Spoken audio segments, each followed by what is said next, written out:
Hey guys, welcome back to another video. Today we're going to go ahead and do an unboxing of Audioengine A2 Plus wireless bookshelf speakers. They go for about $270, quite pricey for a set of bookshelf speakers.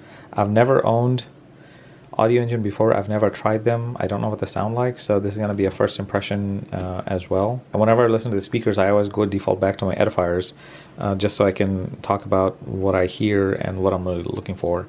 And I do that just because, I like my edifiers a lot. I think they're pretty well balanced for my purpose and whatever I use it for.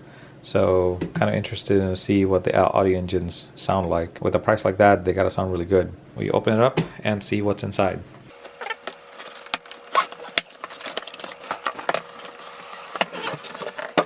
Premium powered speakers. Okay. Well, let's just open it.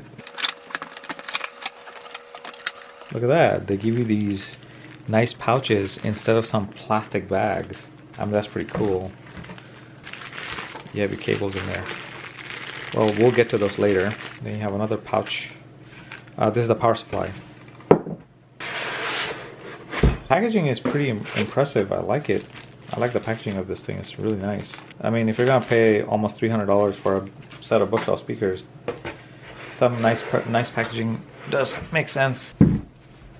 Alright, for this I'm gonna have to just get a little closer so you guys can see things as well. They're really small. Alright, let's go ahead and take a look at the owner's manual. Now, Audioengine has been around for a while. They make good stuff. I like their amps. They make really good preamp for your turntable or just amp for your whatever you want to use. Anyways, put that aside. Let's take a look at pouch number 1. Oh, that's just a power supply.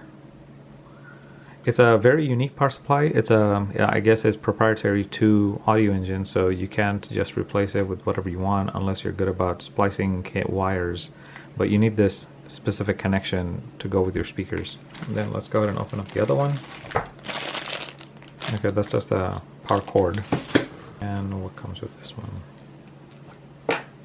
Oh, you do get speaker wires. Oh yeah, okay. And then you have a 3mm male to male, and then you have your USB, the micro USB. Okay, cool. Oh, come on. Oh wow, that's a good looking red. I like this. This is very similar to the Canto U2. It's got a pretty good amount of weight to it. Well, we'll talk about that in a bit. Let's go and open the other one. Wow, Audioengine really put some care into this. There's a pouch and then you have the foam packaging. Very cool, nice and red. I like it. I like this. Very appealing. And again, it's got a good amount of weight to it. You chuck this at somebody, they're gonna break their head open. You got a nice size tweeter, nice size driver. All right, so let's go over some of the specs that are available for me. Okay, so the power output is about 60 watts at peak. That's both of them together. Not that powerful, but does it need to be? I don't think so. The driver, wow, this one's a kicker. It's a 2.75 inch. It's not even a 3 inch, it's a 2.75. That's tiny. That's really small. And the tweeter size is the usual 0.75, but on Amazon it says 3/4, which translates to 0.75. Yeah, it doesn't tell me anything about frequency response. Huh. Oh, that's odd. I don't know what frequency response is. How do I know what's the lowest frequency this thing can play? I really like the build of this thing. It feels really nice and smooth. I love something about speakers and it being gloss kind of gets me. It just feels good. It is front ported. So this little sucker right here, the lip or the opening, that's a port. It's not ported in the back, it's ported in the front. And because it's such a small speaker, you don't have a hole, you have a nice horizontal line where the air is going to come out from. Onto the back. Let's talk about some of these things here. So you have your power input. The power input.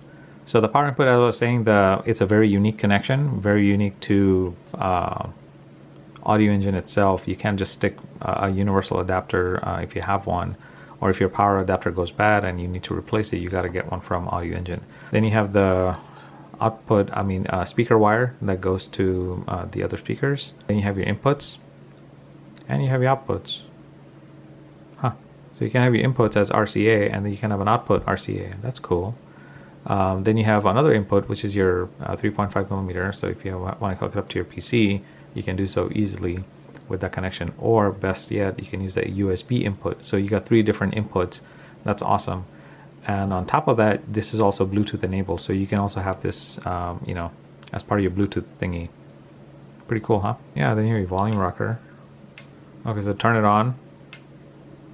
Just gotta click on that thing. There's no control for treble and bass. It's kind of just as is. I like the speakers. I like the look of it. The whole white desk kind of matches with this. So what do you say we hook this up and we'll just play some tracks and see what this sounds like for the first time.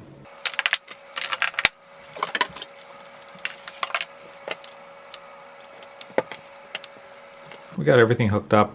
This thing's ready to go. Now, one of the things that I usually share with you guys is how much power these speakers consume. So, and I always talk about them, but thought I'd show it to you in person this time. This is what I normally use. It's a watt meter. You know, I can measure how much watt my electrical equipments would use. Right now, this thing is off. It's not even on. Well, let me make sure. Yeah, it's not on. Let's plug this thing in. So right now it's saying that, you know, while it's off, this thing's consuming about 1.2 watt. Not a whole lot. It's very minimum, you know, not that bad. So let's go ahead and power this thing on.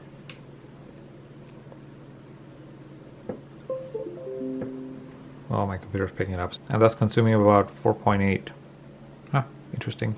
Let's see, what can I play? Yeah, I don't know. I don't know what I want to play. I know what this place is. Let's just fast forward. You picked up the Tesseract breaking reality. I want you to help us fix it. Why me? I need your unique low-key perspective. Do I get a weapon? Nah.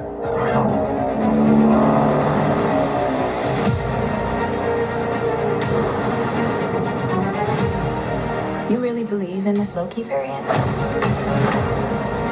Luckily, he believes in himself enough for the both of us. It is adorable. I'm 10 steps ahead of you. You're not big on trust, are you? You can trust me. Loki, I've studied almost every... Wow. Yeah, I'm sure they're good speakers, but come on. Honestly, what was I going to expect out of 2.75 drivers? These speakers, they cost a lot, you know, and with taxes and everything, you're looking to pay something closer to $300 for these Audioengine A2 Plus. But again, the argument is that when you want to spend that much, well, what else is out in the market that's going to give you better performance for the price? On my other video, when I looked at the Kanto U2, the Kanto U2 actually performed slightly better than the Audioengine A2 Plus.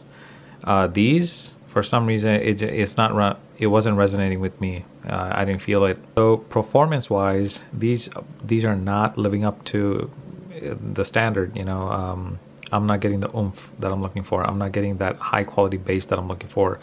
I don't hear the mids and the lows that much. I hear the highs, but again, I don't know what the frequency range of these things are.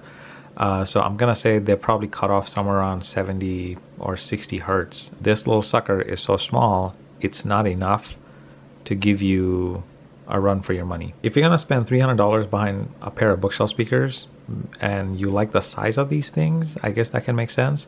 But again, don't expect the premium quality audio that Audioengine is advertising. To me, it didn't sound like that. Like there's naturally what you hear out of speakers, but these speakers just don't produce it. Not for me. Unless you really like the brand, you like the Audioengine. Because to me now it just feels like I'm paying for a brand, a high quality brand, the gloss finish. I'm paying for a couple of pretty looking speakers. That's it. It doesn't give me the performance that I really want and that I really like. Now, granted, these are different speakers compared to the edifiers in the back. Yes, the edifiers are much bigger. They produce better sound. Would I spend $300 behind these? Absolutely not. It doesn't matter if they're Bluetooth or has multiple connection. There's no subwoofer out either on this thing. I mean, I couldn't even connect it to a subwoofer if I wanted to. Well, actually, I'm wrong. Maybe I could use the output in the back to connect to a subwoofer. You know, that'll kind of work. But then again, you spend $300 behind these pair of speakers. Now you're gonna have to spend another $100 to $150 or $200 behind a pair of subwoofer. Now you're looking about, you know, spending almost close to $500 behind a 2.1 setup. And at that point, does it really make sense to spend that much? I don't know. You let me know what you think. As for me, I'm gonna pack this thing up and ship it back to Amazon.